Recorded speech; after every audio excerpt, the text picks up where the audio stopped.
advertência final. Ele vai trazer para você a verdade para o tempo do fim. E olha, eu não estou sendo prepotente não. Não pense que você vai ouvir a minha opinião. Minha opinião não importa, até você nem devia perder tempo para escutar a minha opinião aqui na televisão.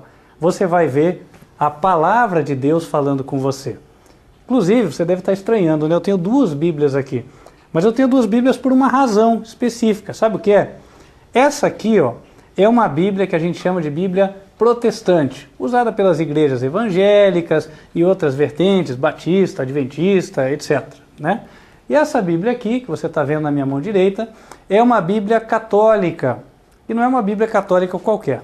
Se você abre aqui, ela é edição pastoral, logo nas primeiras páginas está dizendo que ela tem o imprimatur. Imprimatur, para você que não sabe, significa o seguinte: ela é uma Bíblia autorizada pelo Vaticano ou pelo Papa. Ou seja, se você é católico, você pode ficar tranquilo que o que você vai ouvir hoje aqui é a verdade. Inclusive, com respeito ao fato de que a maioria dos brasileiros são católicos, eu vou usar hoje a Bíblia católica, essa Bíblia aqui, tudo bem? E você que é protestante não precisa ter medo, sabe por quê? Porque o que tem aqui também. Os livros inspirados que estão aqui. Então nós vamos estudar segundo a Bíblia católica. Então eu estou com a Bíblia católica aberta já em Salmos capítulo 92, para ler um texto que tem a ver com o tema de hoje.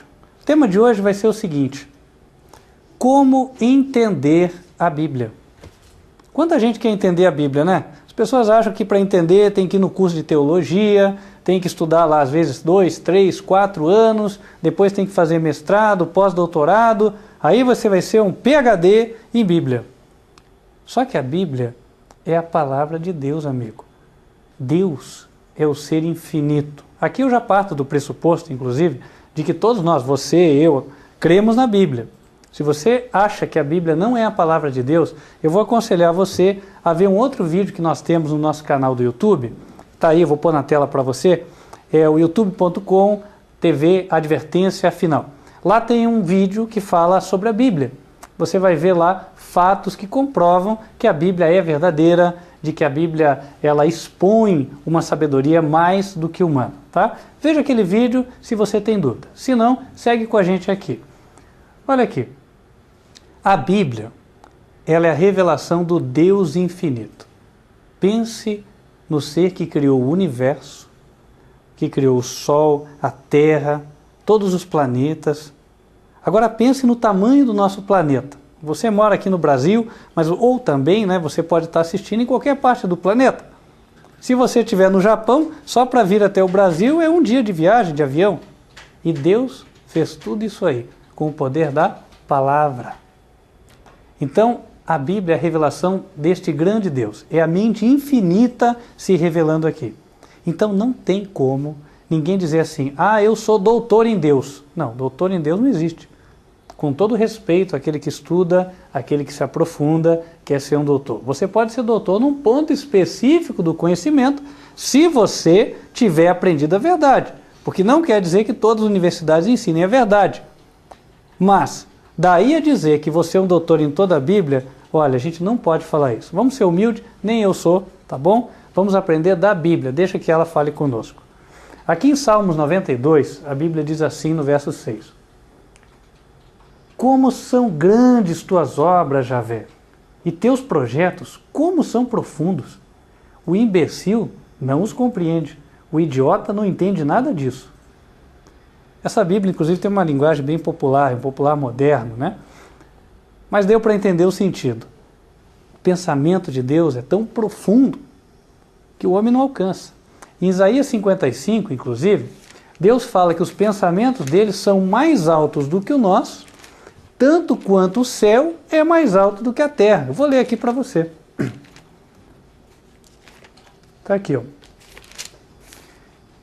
Isaías 55, verso 9. Tanto quanto o céu está acima da terra, assim os meus caminhos estão acima dos caminhos de vocês. Isso aí é Deus, como se ele estivesse numa entrevista com você. Está falando: olha, filho, tá? Você não tem como acompanhar o meu pensamento.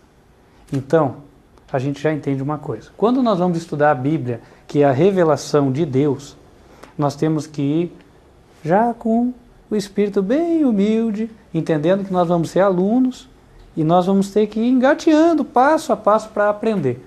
E Deus vai ter que nos indicar qual é a forma de compreender a sua palavra. E Ele indica. Sabe, se a gente pesquisar, a gente vai ver que Ele dá algumas instruções práticas que você pode seguir em casa e vão te habilitar a compreender a Bíblia. Não é maravilhoso? Eu gosto, pelo menos. Vou dizer para você que eu gosto de estudar a Bíblia, mas gosto de estudar pelo método correto, porque eu não gosto de ser enganado. Acredito que você também não, pelo menos eu espero, né? E aqui em Daniel capítulo 9, ele fala para nós um princípio básico de quando você está estudando a Bíblia. Quando você vai estudar, você chega na presença de Deus, o teu Criador, aquele que sabe tudo, o Todo-Poderoso. Então, vai com humildade e faz como Daniel. Daniel 9, verso 17, ele relata a sua experiência. Ele estava orando e ele estava suplicando a Deus. Agora, Deus nosso, ouve a oração e as súplicas do teu servo. E por causa da tua honra, faze brilhar a tua face sobre o teu templo destruído. Meu Deus, inclina teu ouvido e escuta-me. Abre os olhos e vê a desolação e olha para a cidade sobre a qual foi invocado o teu nome. Ah, Daniel estava em angústia. A cidade dele, de Daniel, cidade de Jerusalém, estava destruída.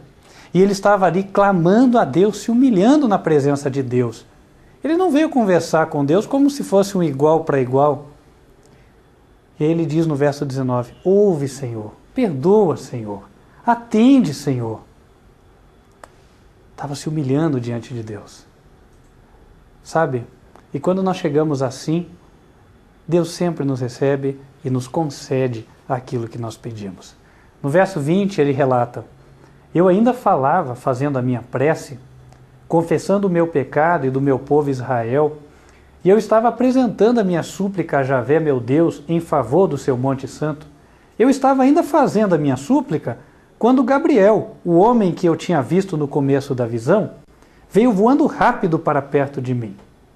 Era a hora em que se faz a oferta da tarde. Ele chegou e falou comigo.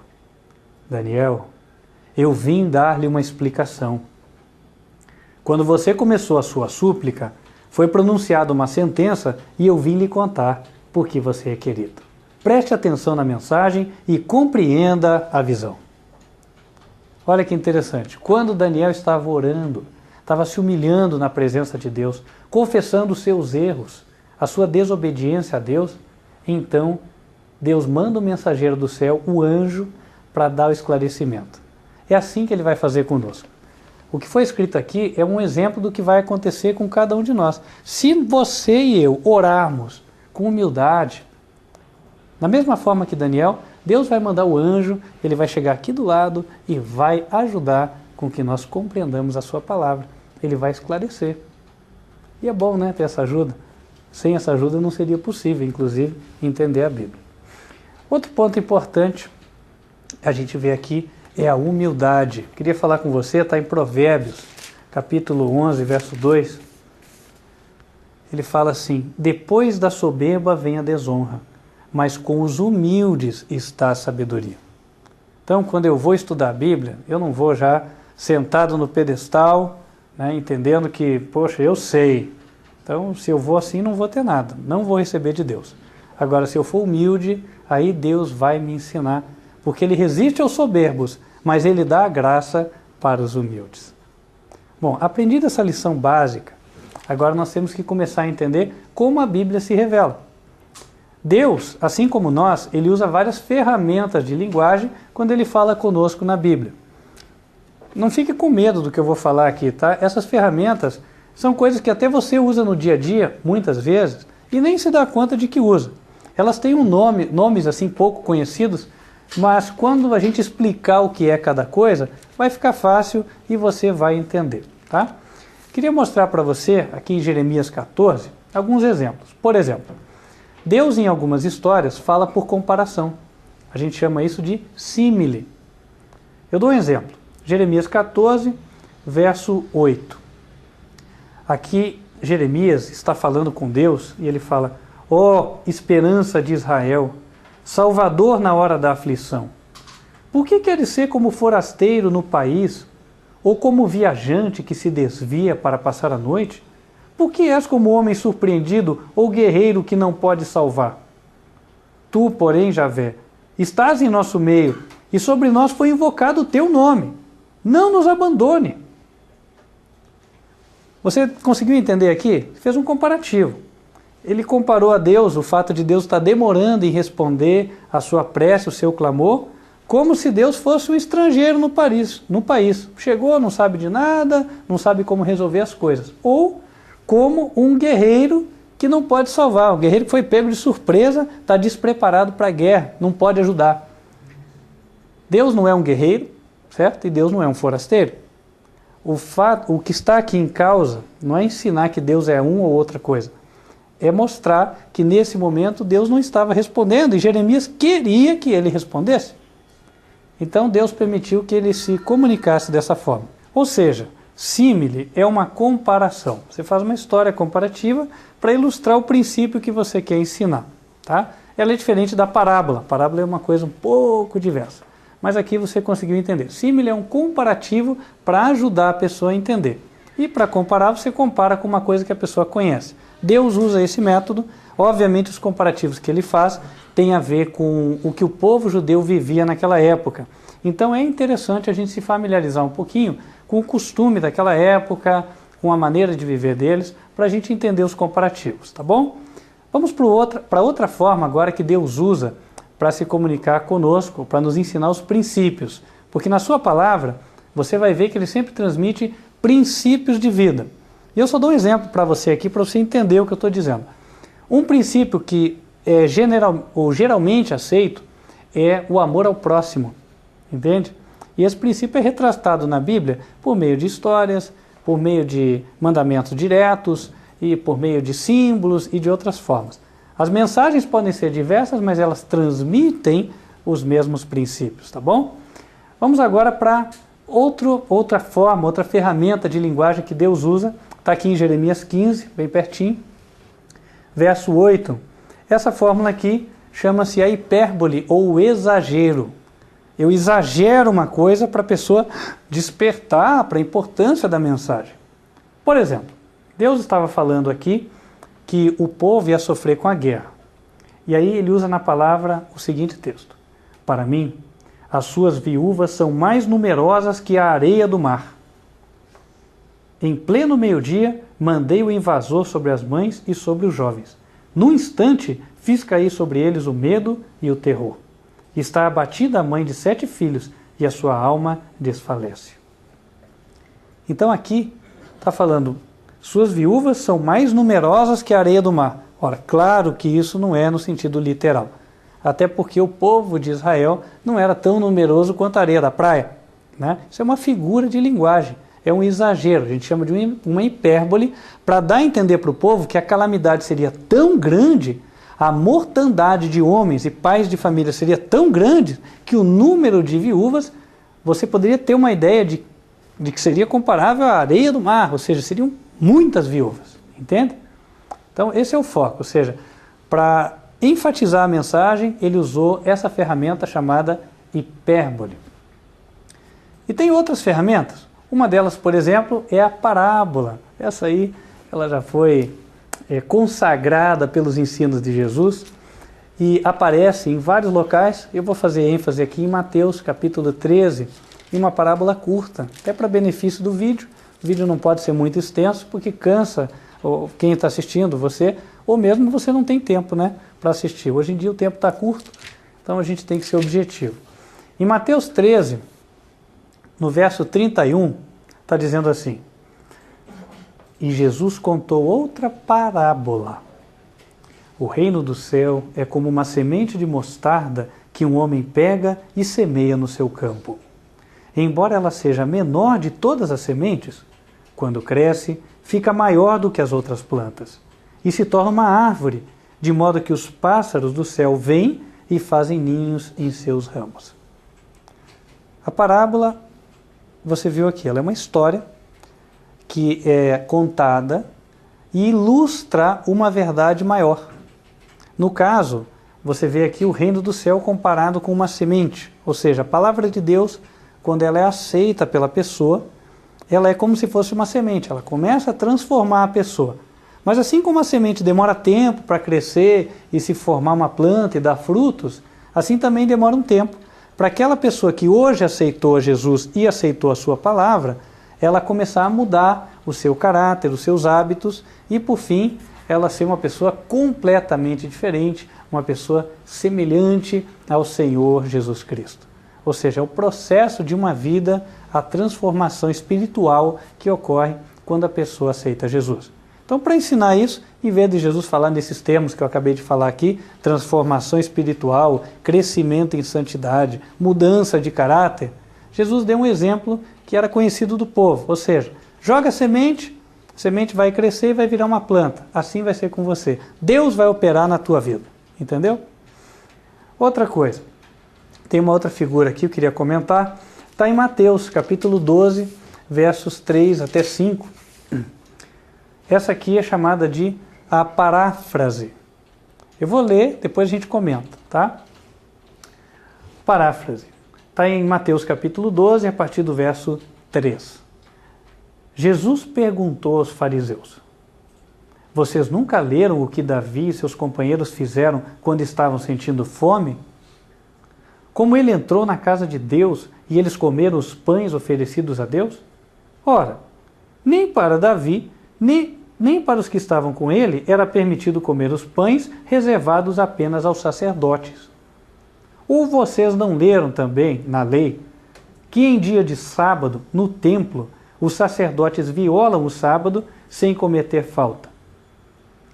A paráfrase é você dizer novamente aquilo que está escrito, porém com outras palavras, né? Você faz um paralelo da verdade, porém continua dizendo a mesma verdade.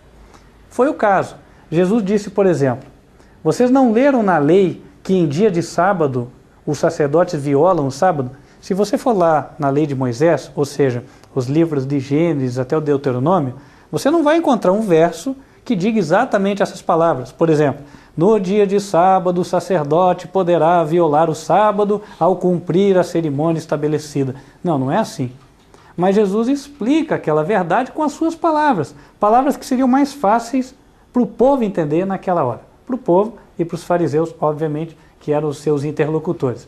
E aí ele fala, então, não leram na lei que no dia do sábado os sacerdotes violam o sábado sem cometer falta? O que a lei dizia, na verdade, era assim, que os serviços deveriam ser feitos e haviam serviços prescritos para o dia de sábado. Por exemplo, no sábado, o sacrifício que se fazia todos os dias, era um às 9 da manhã e um às 3 da tarde, horário que a gente conhece, lá ele era feito em dobro. Então era o dobro de animais que eram sacrificados.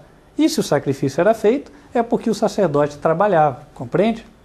Obviamente, Jesus não quis ensinar aqui que no sábado você faz o que quiser, ganha o teu pão, não era esse o foco, né? Jesus estava mostrando que o serviço sagrado poderia ser feito neste dia, até porque o serviço do sacerdote era um serviço sagrado. Só para você entender o texto e não ficar dúvida. Mas vamos avançar. Compreendido então essas figuras de linguagem, essas ferramentas de linguagem que são utilizadas na Bíblia, a gente pode entender que em cada parte da Escritura nós vamos encontrar alguma dessas coisas. Ou uma paráfrase, ou uma hipérbole, ou então uma símile e assim por diante. Como é que a gente vai saber o que é cada caso? Simples. Primeiro, ore a Deus. Deus vai te instruir por meio do seu anjo. Segundo, analise o contexto. Leia os versos anteriores, leia os versos posteriores. Se não entendeu, releia até que Deus possa esclarecer para você. E tem outras coisas que queria colocar aqui que também são importantes para nos ajudar a entender a Bíblia. Vamos em especial agora para o Apocalipse. Apocalipse é um livro que as pessoas até têm medo dele, né? Porque pensam que é um livro de mistério, é um livro que fala coisas assim assustadoras. Tem gente que pensa que traz má sorte. Por exemplo, a gente escuta muito isso na Europa. Mas não é nada disso. Até porque a Bíblia fala que Deus é amor. É amor é diferente de ter amor, tá? É porque a essência de Deus é amor. Em cada, por assim dizer, célula do corpo de Deus, está escrito amor. Então, ele só pode fazer coisas para o nosso benefício. É o que ele faz.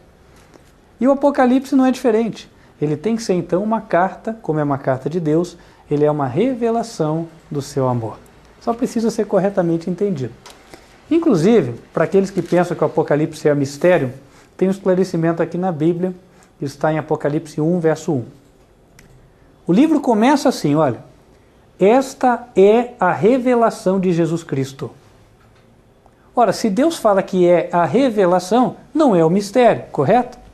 Inclusive a palavra Apocalipse significa revelação. Esse é o sentido da palavra. Tanto que no inglês, você pega a Bíblia King James Version, por exemplo, que é a Bíblia inglesa, você vai ler lá e está escrito Revelation. Revelation é revelação, literalmente. E o Apocalipse, ele também nos traz revelações de Deus para o nosso bem, para a nossa salvação, usando estas ferramentas de linguagem. Em especial, o Apocalipse também traz uma outra coisa que nós ainda não abordamos neste estudo e vamos abordar agora, que é a revelação de forma simbólica. O Apocalipse, por vezes, fala em tom de narrativa, ou seja, é como se contasse uma história, está falando de forma literal, você vai entender da forma que lê, mas ele também vai falar de forma simbólica. Primeiro eu dou um exemplo da forma literal, que é a mais fácil. Por exemplo, Apocalipse 1, verso 9. João está falando assim: eu, João, irmão e companheiro de vocês neste tempo de tribulação, na realeza e na perseverança em Jesus, eu estava exilado na ilha de Patmos por causa da palavra de Deus e do testemunho de Jesus.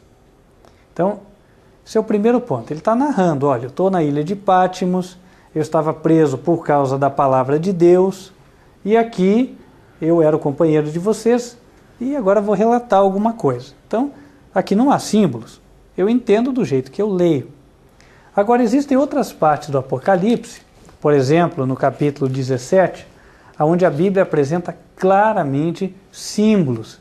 E como é que você sabe que é símbolos? Ah, porque você lê o contexto e você vê que o que está explicado não existe no nosso mundo normal. Tem que ser um símbolo. Por exemplo, Apocalipse 17, verso 3, é o relato de uma visão que João teve, onde ele diz assim: e o anjo me levou em espírito até o deserto. Levou ele em visão.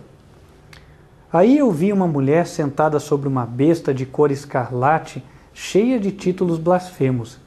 A mulher tinha 7 cabeças, ou a besta tinha 7 cabeças e 10 chifres. Então, para aí para imaginar... Desculpa, 5. Tá bom. Então, para aí para imaginar na tua mente o que seria isso, tá? Uma besta, um animal com 7 cabeças. Bom, não existe. Então, obviamente, esse animal é simbólico. Aí foi visto uma mulher em cima do animal. Então, a mulher, se a besta é simbólica, a mulher, o contexto é simbólico, a mulher também é símbolo de alguma coisa. Ou seja, essa revelação toda, a mulher sobre a besta, é uma revelação simbólica. É como se fosse o código que é usado pelo exército, por exemplo. Você tem que ter algumas chaves para decodificar, senão você não entende a mensagem. Entende? E Deus quis que fosse assim porque João era o exilado e para as cartas do Apocalipse chegarem até o continente, partindo da ilha onde ele estava, elas tinham que ir codificadas, porque senão os romanos iam destruir as cartas antes delas chegarem para a igreja. Mas quando o romano lia, besta, dragão, tal, pensar, esse João aí tá realmente... a prisão fez mal para ele não está pensando direito. Então, aí deixava a carta passar, entendeu? Por isso que a carta chegou e graças a Deus, pela sabedoria dele, nós temos a carta até hoje. E agora, como entender então os símbolos? Porque existe um ditado por aí, né, que diz assim: da Bíblia saem todas as religiões, cada um faz a sua própria interpretação e por isso é que existem tantas igrejas. Amigo, vou te dizer o seguinte: nem sempre a voz do povo é a voz de Deus. Esse é um caso, tá? Deus é Deus de confusão, por acaso? Ora, quando você fala uma mensagem para o teu filho, se você é pai, ou para a tua filha, se você é mãe, né? Você fala uma coisa e pensa que ela pode entender de 10 maneiras diferentes? Por exemplo, fala, filha, pega ali a colher para mim, por favor. O que você está esperando? Está esperando que ela traga a colher. E você acha que Deus, ele é menos inteligente do que nós, então ele dá uma mensagem que não pode ser bem entendida? Não é assim não, amigo. Assim como quando você fala com o teu filho, você espera uma só resposta, que ele entenda bem e faça exatamente o que você disse, Deus também. Agora, como é que você vai saber o que Deus quer? Ora, simples, deixa ele revelar o significado do símbolo. Se alguém manda uma carta para você e você não entendeu, você pergunta para quem mandou. Ele é que sabe explicar. Por exemplo, vou dar aqui a chave já de como é que funciona isso. A Bíblia fala mulher sobre besta. Então você tem que procurar dentro da Bíblia algum lugar que explique o significado de mulher e o significado de besta. Entendeu? Eu vou, por exemplo, para a mulher. Em Efésios capítulo 5, a Bíblia faz um comparativo que nos faz entender o que significa mulher. 5, verso 24, diz assim: E assim como a igreja está submissa a Cristo, assim também as mulheres sejam submissas em tudo a seus maridos. Maridos, amem suas mulheres como Cristo amou a igreja e se entregou por ela. Olha o comparativo. Marido, Cristo. Cristo como marido. Mulher, igreja. Mulher como igreja. Então você entende. Opa, mulher quer dizer igreja. Então você pega esse significado, anota lá no Apocalipse e você vai entender. Ah, tem uma igreja que está montada sobre uma besta. Quer dizer, poxa, se eu estou montado sobre um cavalo, eu comando ele. Então, aquela mulher sobre a besta é uma igreja que comanda um poder, alguma coisa que eu ainda não sei, que é representado pela besta. Então é uma igreja que tem poder na sua mão, entendeu? Uma igreja que tem poder na sua mão.